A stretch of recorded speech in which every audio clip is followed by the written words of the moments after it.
C'est un hommage qui est d'ordinaire confidentiel et qui a pris cette année une dimension particulière. Sur la commune de Chasselet, dans le Rhône, le petit cimetière militaire a commémoré, vous le voyez, le 80e anniversaire d'un massacre presque oublié, celui de tirailleurs africains exécutés par les Allemands en 1940. Un événement dont on ne savait pas grand-chose, jusqu'à ce qu'un collectionneur transmette il y a quelques mois des photos saisissante de ce moment. Marine Brossard, Bruno Chastanier, Gaël Charnet et Gaëtan Lecointe. Des albums photos de soldats datant de la Seconde Guerre, ce collectionneur en a feuilleté des dizaines. Mais dans sa dernière acquisition, il fait une découverte glaçante. Quand je suis tombé sur cette double page, je suis vraiment resté interloqué, choqué. Une série de photos capturées à quelques secondes d'intervalle. Des officiers allemands pris sur le vif. Ils escortent une quarantaine de soldats français, des tirailleurs africains. Les chars mitraillent. Le cliché suivant, des corps inertes. Épilogue d'un massacre photographié en direct. Vraiment, je ne vous cache pas que je suis resté scotché et j'en ai fait des cauchemars la nuit suivante. Ces hommes savent-ils à ce moment précis qu'il ne leur reste que quelques secondes à vivre? Les visages sont tétanisés. Leurs yeux semblent chercher des réponses dans ceux de l'homme derrière l'objectif.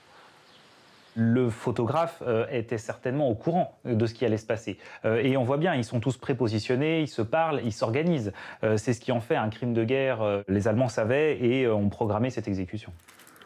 Ces scènes, un homme les localise immédiatement. En fond, le mont Verdun qui permet clairement d'identifier le lieu comme étant le lieu du massacre. Cet historien travaille depuis 20 ans sur le parcours de ces tirailleurs africains. Leurs corps reposent ici.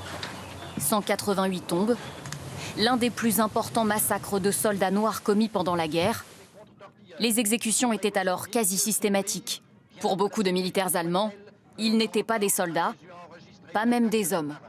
Ils représentaient beaucoup de choses pour eux en termes de guerriers, de sauvages. C'était l'autre finalement, c'était celui qu'on ne connaissait pas et donc on le photographiait pour satisfaire sa curiosité, mais aussi pour marquer sa fierté de l'avoir vaincu.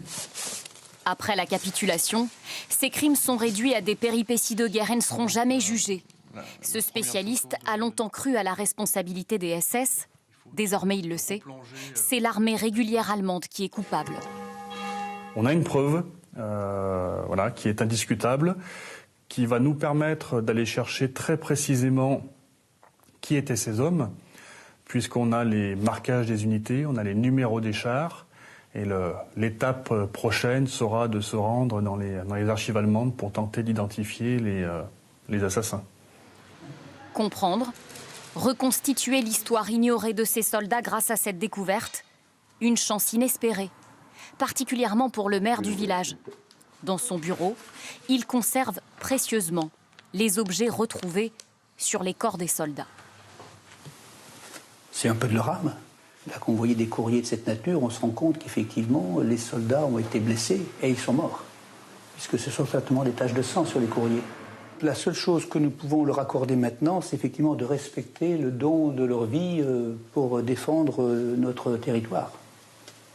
Et donc la liberté, l'égalité, la fraternité de notre pays, qu'ils ont fait leur, alors qu'ils venaient d'ailleurs. Et voilà pour cette histoire incroyable qui a quasiment été oubliée pendant 80 ans.